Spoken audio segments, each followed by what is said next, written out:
The Norfolk and Western Railway, like its contemporaries, offered a full range of passenger services. To pull these services, the N&W maintained a fleet of passenger and dual-service locomotives. The early years for the N&W saw 440s and 460s handling passenger service, with the J-Class Atlantics and E-Class Pacifics following afterwards. While these locomotives were mostly dedicated passenger engines, there were a few other classes that could handle both freight and passenger work. One example of these dual-service locomotives were the A-Class 2664s. The first ones were built in 1936, and many were equipped with steam heating systems so that they could handle passenger trains when called upon.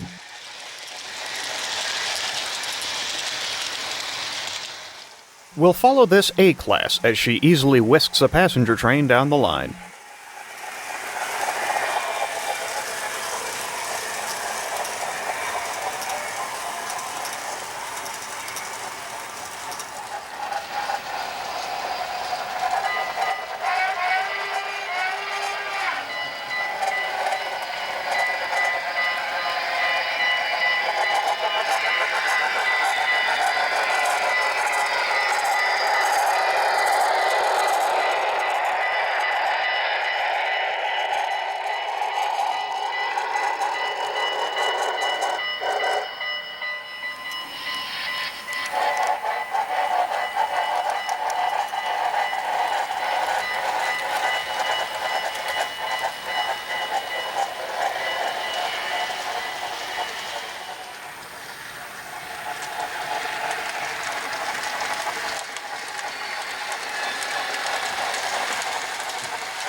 The Norfolk and Western passed through many peaceful small towns in Virginia and West Virginia, but nothing could shatter that quiet like an A rolling through town at full bore.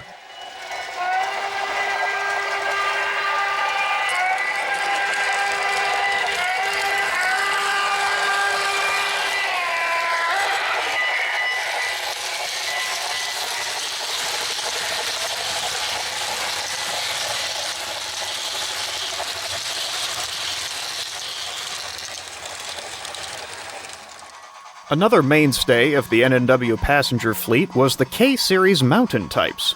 Just prior to the First World War, the N&W built its first K-Series 482 locomotives, designated K1s. During the war, a batch of 482s built to the standards of the United States Railroad Administration arrived and were given the classification of K2.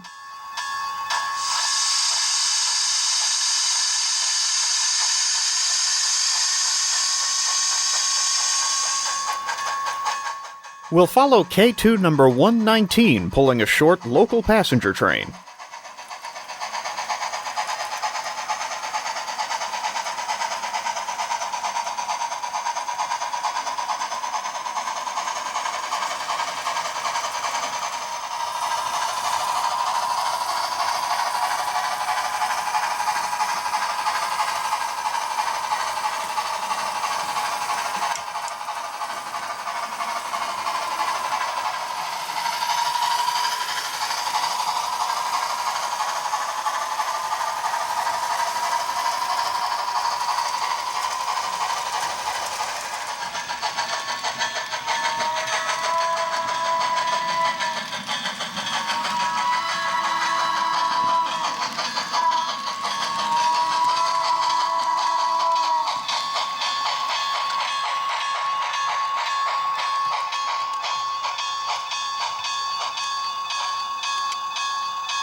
The K2s served as the N&W's primary passenger power throughout the 1920s and 30s, but the 1940s saw them bumped to secondary trains and streamlined as they ceded their title to a much larger machine.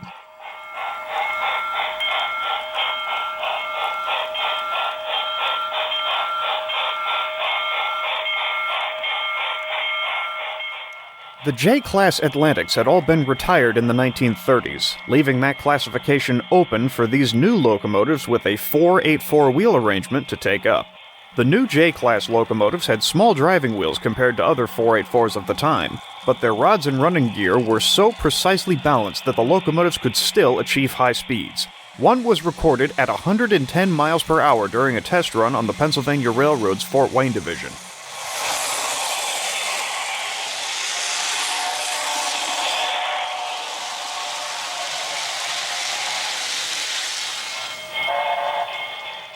The Jays handled just about every named train on the N&W, as well as some Southern Railway trains that utilized N&W trackage between Monroe and Bristol, Virginia. Here we see number 600 handling one such Southern train on N&W rails.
Despite some minor issues with a low factor of adhesion, the Jays served well. However, even for a road like the N&W, time eventually ran out for steam. A group of leased E units bumped the Jays from passenger service, and specially outfitted GP9s were ordered as their permanent replacement. Some of the Jays soldiered on for a time in freight service. It wasn't glamorous, but it kept them on the road.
The freight work was short-lived, however, and by the fall of 1959, all of the J classes, as well as the rest of the NW's steam passenger power, had been retired and placed into deadlines awaiting their fate.